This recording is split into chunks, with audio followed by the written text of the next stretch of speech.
Their crowns before the Lamb on high and sing, you're worthy of it all.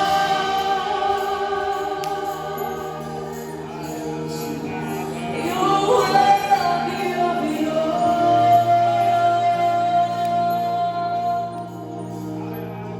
For from you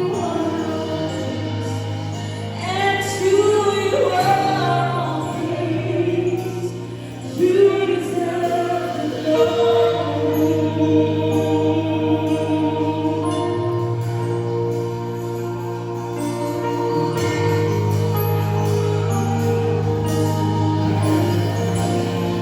Sing all the saints, all the saints and angels, they bow before your throne.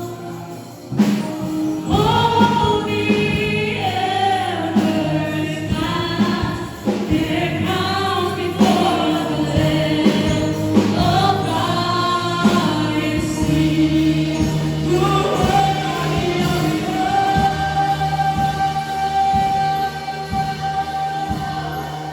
You're worthy of it all.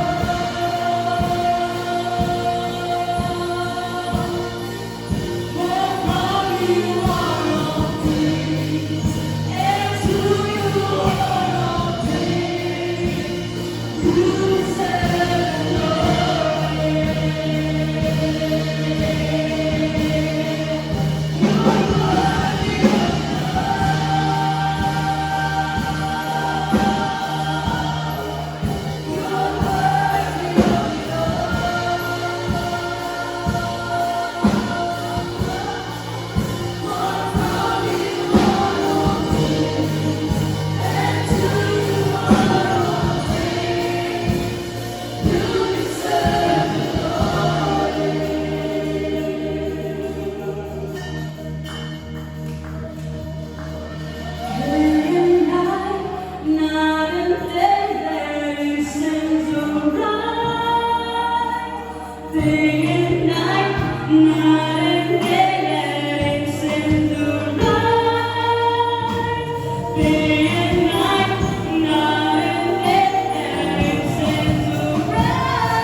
kablaawon na kayo ti happy anniversary.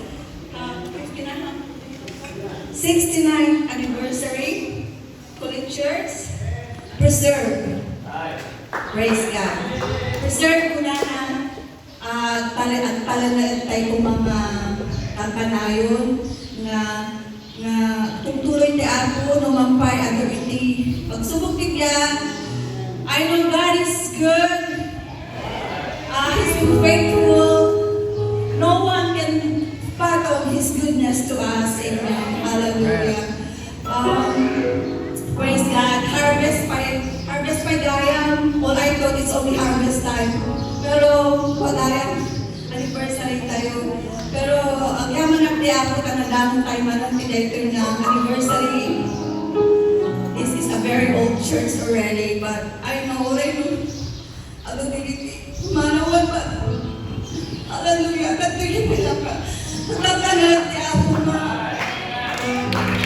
Napigsaman sa niya ako ng kapsa. Praise God. I'm blessed kasi di ka tipagbagat ng muno na daan. Like my mom. Adudatin muno na di ako. Katararan ko nga di ako ko mati. Magdad ka na tayo iti. Talagang kanayon.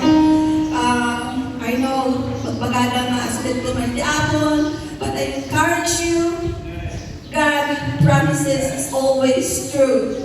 Amen. You need to be faithful to serve God and then nakabsag.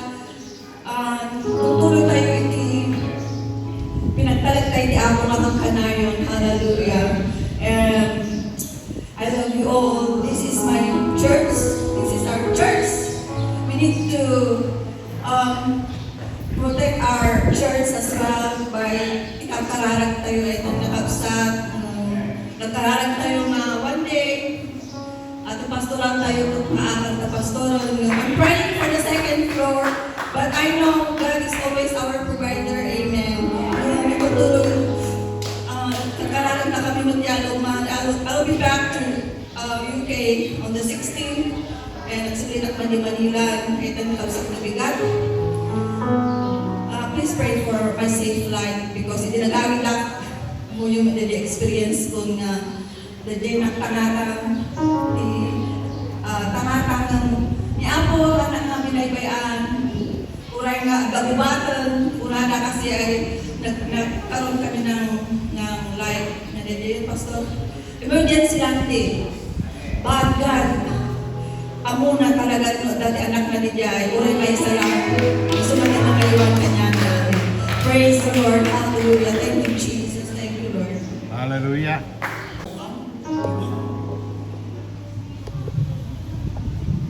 Pwede tayo tumayo at kamayan natin sila. Pagkama natin sa kanila. Mama,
Lunod sa Panginoon, on behalf of our visitors, ginagawa, mapagpala na bilang Diyos na makapangyarihan sa lahat.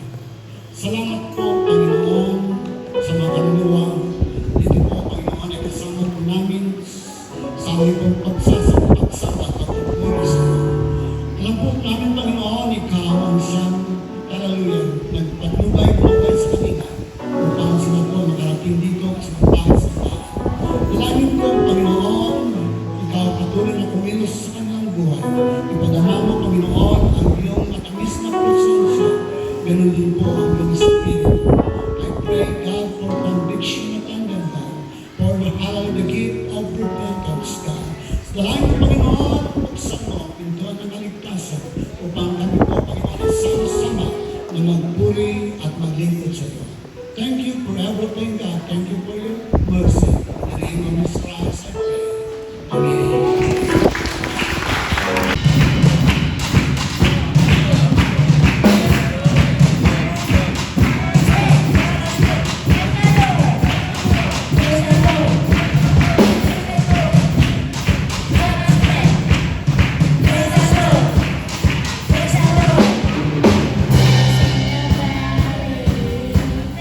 Praise the mountain.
But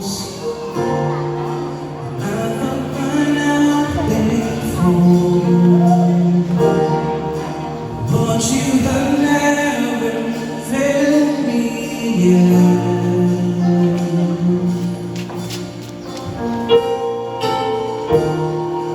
Waiting for change to come, knowing the battle's won.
Di nakita ng Diyos ang ating katapatan. Gayon pamay ang Diyos ay patuloy na magiging tapat sa bawat isa sa atin. Right. He will always. Diba? Even na gayon din sa TOP Church, mga kapatid, that I am an OIC. That is for the meantime, habang wala pang nag-a-apply, I am taking it over. I bring greetings also to you on your church anniversary. Salamat din at kasama natin ang aking classmate dati, amen, Sister Mercy, amen, together with her husband, amen, and also Pastor, our student, previous student, Pastor Amor Pagulayan, and also Brother Agustin, naglagay po, ginagan mo, malagip. Praise God. Okay. Amen. At sa bawat isa, sa mga nanay na patuloy na nagiging matatag at malakas at matibay sa paglilingkod, amen, I congratulate you sa mga tatay, sa mga kabataan na patuloy, amen, na masigasig sa paglilingkod. And I congratulate you dahil throughout the thick and thin, and the ups and the downs, and the valleys and the mountains of life, at paglilingkod, you're always there. Amen. Tapi kung matakabay mo, congratulations. Yes, you're worthy of such. You are worthy of such. Amen. At kayo'y nagiging matatag, malakas, matapat sa paglilingkod. Ag-iinisan tayo man, kanapsan. Alright. Ag-iinisan tayo man ako. Alright. Even though you do have problems, anyway, it won't get away from you. Kahit mayroong problema, patuloy din pa rin mga kapatid na agisem, gaputa, hangad-dangag, di problema, ramon di panagbiyan. Sino kaya't nawang problema na kita? Okay.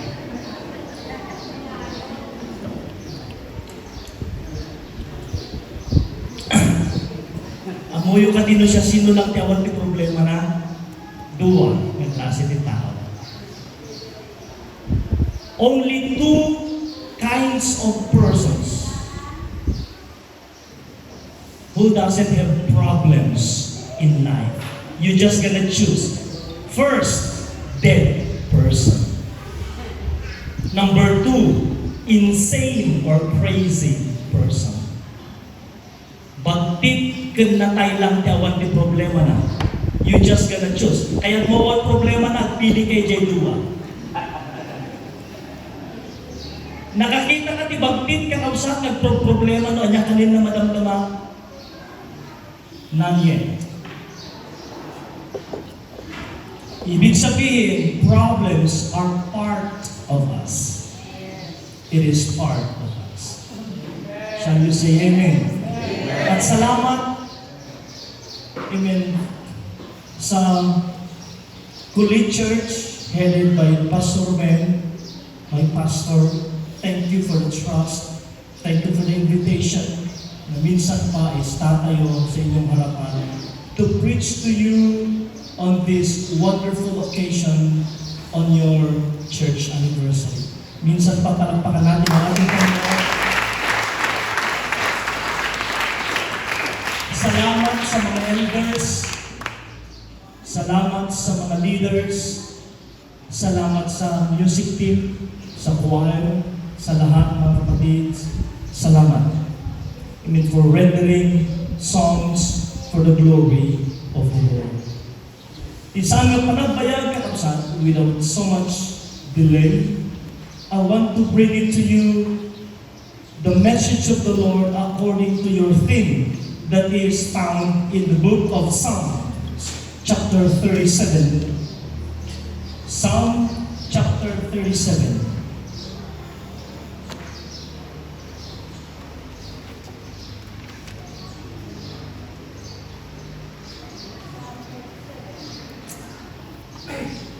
Psalm chapter 37 verses 27 and 28 and 29. It says, "Depart from evil and do good. Panawon ti kinadakas, ket agaramid ka ti kinimbag, and dwell forevermore. For the Lord loveth judgment, and forsaketh not his saints. They are preserved forever. But the seed of the wicked shall be cut off." And last verse, "The righteous shall inherit the land and dwell therein forever." Verse 25, "I have been young, and now am old. Yet have I not seen the righteous forsaken, nor his seed begging bread." I want to repeat the middle part of the verse in 25. It says, "Yet have I not seen the righteous forsaken." And quoting in verse 28, "Because they are preserved." May I request the favor once again of our pastor, Pastor Ruben, to please pray for the weak. Let's pray together. Dakila marupa ng Diyos. Nabasa na po, Panginoon, ang iyong mga salita. Salamat po, Panginoon, din po ibigay mong tema sa aming pong 69th anniversary. At batid po namin, Panginoon, na Ikaw ang Diyos. At alam mo po ang bawat pangailangan. Dalangin ko, Panginoon, hallelujah, na Ikaw ang siyang kumausap sa bawat kaluluwa sa pamagitan po ng iyong lingkod. Nawa, Panginoon, manisan mo ang kanyang labi na magsalita ayon sa iyong kalooban. I pray, God, that you will continue to use me, Lord, according to your will and according to your purpose. God, dumilos ka sa aming kalagitnaan. Ibuhos mo, Panginoon, ang iyong banal na presensya. At nawa, Panginoon, uwi po kami, taglay ng bagong pag-asa, bagong kalakasan. Salamat po, Panginoon. And we commit, Lord Jesus, to your word. Hallelujah, today. In the name of Jesus Christ, I pray. Amen and amen. Sige lang, palagpakan natin ang ating Panginoon. Hallelujah. Thank you, Lord. We bless you, Lord. We give you praise. We give you glory. We exalt you in the heavens and on your throne, O Most High God. You are worthy and you are glorious. Thank you, Jesus. Thank you, Jesus. Amen. Hallelujah. Thank you, Lord. I want to preach on that theme. Amen. Preserved. But in also consonance with verse 25 that I have read to you. Amen. I have never seen the righteous forsaken because they are preserved. Amen. You may be seated. God bless you. Kaya't kumit nga padayawan, kakabsat, tarabay manilig-gilid na Sister Laila. Amen. All the way from the UK. And nagyaman tayo ta special day. Amen. The anniversary, katwa tayo isuna. Kakabsat. May kamanukang na generation, Sister Laila. Third generation. Wow. Amen. Siya sino ti third generation Christian dito eh? Okay. 1, 2, 3. Oh, okay. Praise God. You are blessed because your forefathers build a strong faith for your generation to go through. Amen. Hallelujah. At nawa yung susunod pang generation ay patuloy na maglilingkod sa ating Panginoon. And that is the legacy, sabi ko nga, the greatest legacy or inheritance, so to say, that a parent should give to his children or her children is not the money, or it's not the wealth, or it is not the land or the lot or the house that they are giving to you. Rather, the most important legacy or inheritance that they could ever give to you is the faith. Pananampalataya. Hindi din ito and body and the people around them. Kaya kahit na sila ay nakakagawa ng kasalanan, wala na lang. Kahit magsalita sila ng masama, wala na lang. It's because tumigas na yung kanilang puso, mga kapatid. And in the New Living Translation, ang salitang reprobate mind ay translated as corrupt mind. Na ang ibang ibig sabihin nito is degraded, polluted mind, or defiled. When we love the truth and His Word, we have a healthy fear of God, wanting to honor His truth. We feel the truth in reverent spirit. And according to our text, the Lord loves justice and does not forsake them. Ang introduction ng verse na to sa NIV version, ibig sabihin, the Lord loves the just and will not forsake His faithful ones.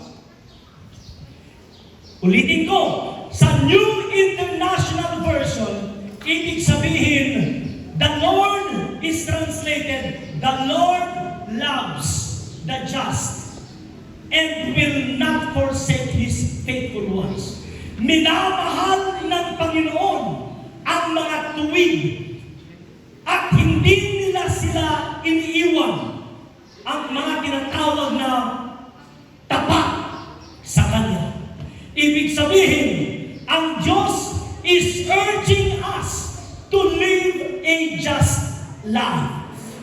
Kumbaga, palaging inuudyukan tayo ng Diyos na tayo nawa ay mamuhay na may tinatawag na katuwiran. Na ibig sabihin, mamuhay, ibig sabihin it's a righteous living. So that we will obtain the other part of the verse na sinasabi, amen, the Lord loves the just and will not forsake His faithful ones. Kapag tayo ay namumuhay na may katuwiran, na may kabanalan, ibig sabihin, hindi tayo iiwan ng ating Panginoon. Hallelujah! O UBC Kulit Church, you are already 69 years old. At hanggang sa ngayon, patuloy ng ating Panginoon, tapat pa din sa inyo. Marami nang nawala, marami nang iwan sa ating Panginoon. Yan ang ating Diyos, hindi nang iiwan. Shall we say amen? The Lord loves righteousness. And when we say righteousness, it means obedience to the Word.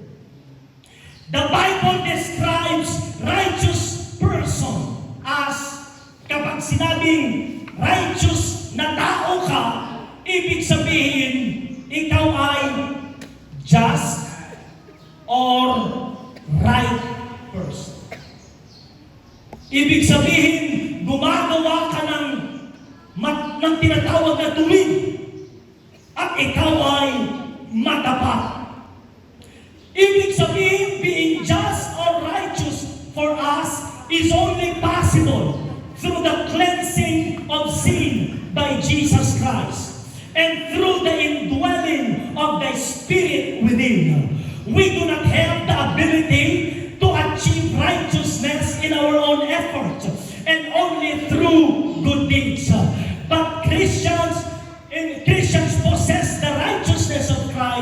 Because 2 Corinthians chapter 5 verse 21, sinasabi that God made who had no sin to be sin for us, so that in Jesus we might become the righteousness of God.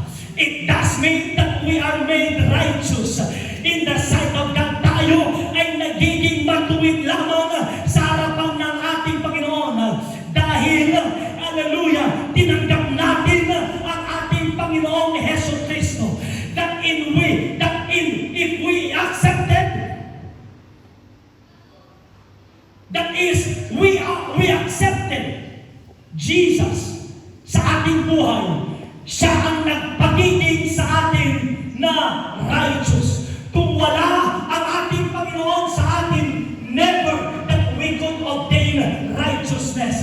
The Bible says, hallelujah, not of works, lest any man should boast.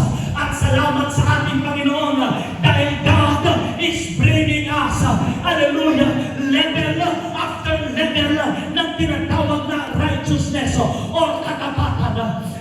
At sa ating paglilingkod sa ating Panginoon.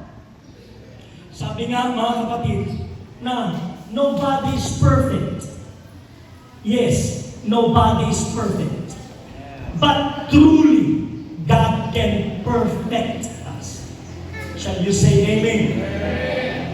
God can perfect us.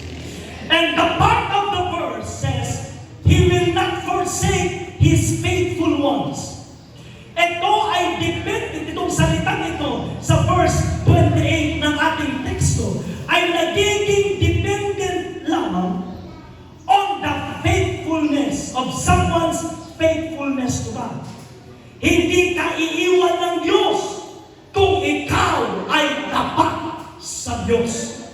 Hindi ka iiwan ng ating Panginoon kung makikita sa buhay mo ang katapatan sa ating Panginoon. Shall you say amen? Psalm chapter 34 verse 15, sabi, the eyes of the Lord are upon the righteous. Ibig sabihin, sa mga hindi tuwid, ang mata ng Diyos wala sa kanila. Kuna tayo man ti amen. Dagiti mata ti Apo, ket adda ka dagiti nalintag. Ket dagiti lapayag da, silulukat kadagiti araraw da. So maiket na nasawen, no si tayo ket agbibiyag na nalintag, iti sangwanan iti Apo, ket iti sangwanan iti tao kausaka. Iti Apo, ket silulukat dagiti lapayag na, nga mangdingit ka dagiti araraw mo, ket magina kanto nga baybayan na, magina kanto nga panpanawan na. Iso kayat na nasawen kausaka, hallelujah. Meaning that the Lord will not forsake the just, the righteous, because God loves them. He will show them kindness. He will show them grace. He will show them mercy. He will show them favor. Shall you say amen? Now, let's go back to the word, to the thing in there that says preserve. Shall we say preserve? Sabi ng ating text sa King James Version, the Lord loveth judgment. Or sa ibang translation, the Lord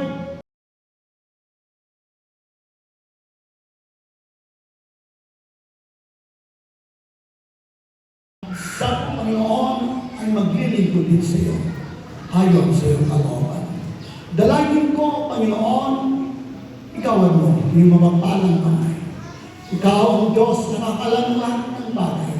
Alam mo, Panginoon, ang aming nakaraan, ang hallelujah, at ganun din po, Panginoon, ang aming pong hinaharap. Dalangin ko, Panginoon, ikaw ang siyang patuloy na mamuna kay Chinaya. Na o Panginoon, paglaki niya, siya ay magiging halimbawa, Panginoon, ng mga bata na naglilingkod sa iyo. Dalangin ko, Panginoon, ibigay mo sa kanya ng karunungan. Ganun din po, Panginoon, hallelujah, ang kalaman ng gagaling po sa iyo. At pagpasok niya, Panginoon, sa paralan, siya po, Panginoon, ay makilala sa pamagitan po ng kanyang dunong at kalaman.